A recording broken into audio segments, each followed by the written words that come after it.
Live on Facebook, getting ready for what would be Good Morning Connecticut at 9, but it's a pretty exciting day as Americans, really people all around the world, are glued to the TV as Amazon founder Jeff Bezos and three others are heading into space. It's supposed to take off at 9:30, so ABC is in a special report covering this and its mission. So we are going to stay with the special report. Very exciting. Let me know if you plan on watching that. And if you had the opportunity to go to space, would you? I'm a little bit torn. Thankfully, I don't have $28 million to really need to think that hard about it. That's how much they're saying it costs to fly in the Blue Origin, $28 million. So I don't have to worry about that right now. I guess I have some time, my whole life, to think about it. Hi, John. Good morning. Scott, good morning to you. Robert, good morning as well. Hi, Meg. Good morning.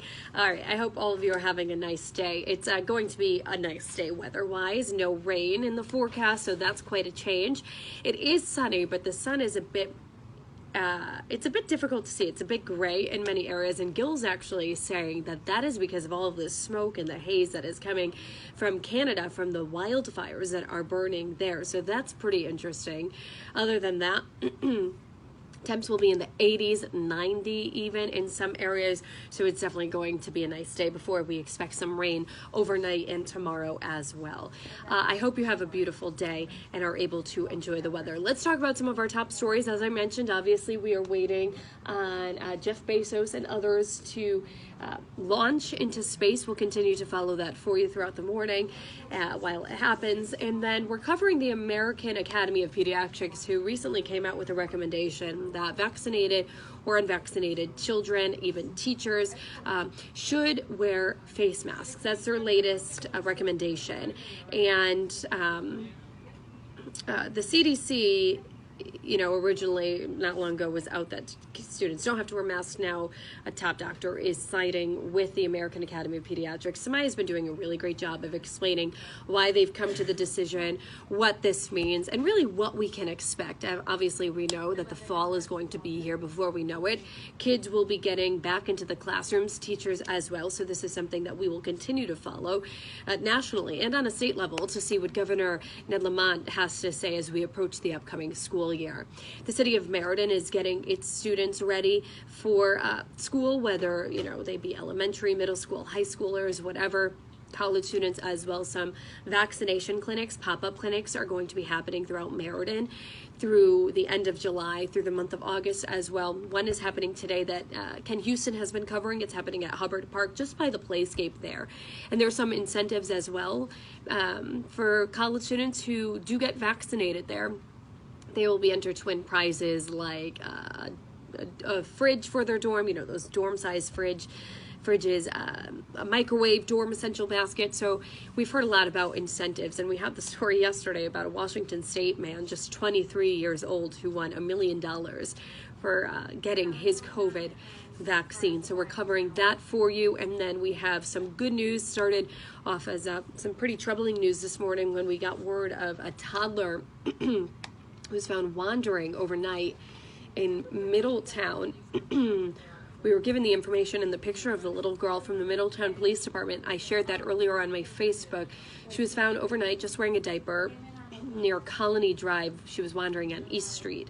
Thankfully, they have been able to identify and notify her family.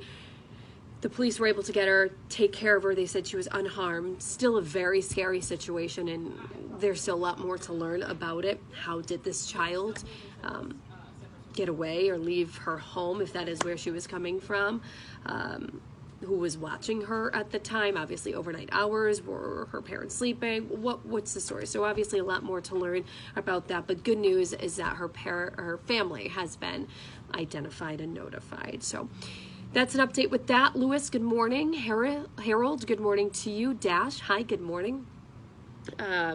So it's been a pretty busy morning. I'm feeling a lot better. A lot of you wrote to me with some tips on how to get over a cold. I don't sound that great still, but I feel a lot better. So that's some good news. Thank you, Eric. Yeah, I am feeling better today. Still drinking my Gatorade.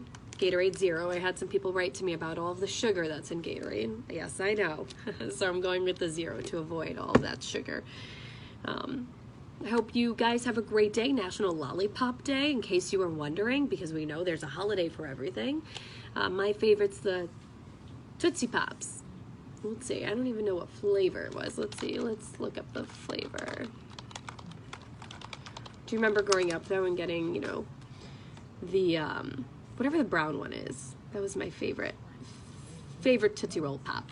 Do you remember growing up, going to the bank, getting so excited to get a lollipop? It was funny, we were talking earlier how even you'd get one sometimes leaving the dentist office, which is pretty ironic. But yeah, National Lollipop Day. So get outside, enjoy the warm and nice dry weather, and maybe enjoy a lollipop while you are at it. Again, we are in a live special report, ABC, following Blue Origin takeoff happening shortly into space. Amazon founders Jeff Bezos, as we know, a big part of that. So we will follow that for you. You can stay with us online, WTNH.com, for the very latest. Have a wonderful day. Domingo's telling me that root beer was the flavor of the brown one. Thank you for that. Have a great day, guys. I'll check back in.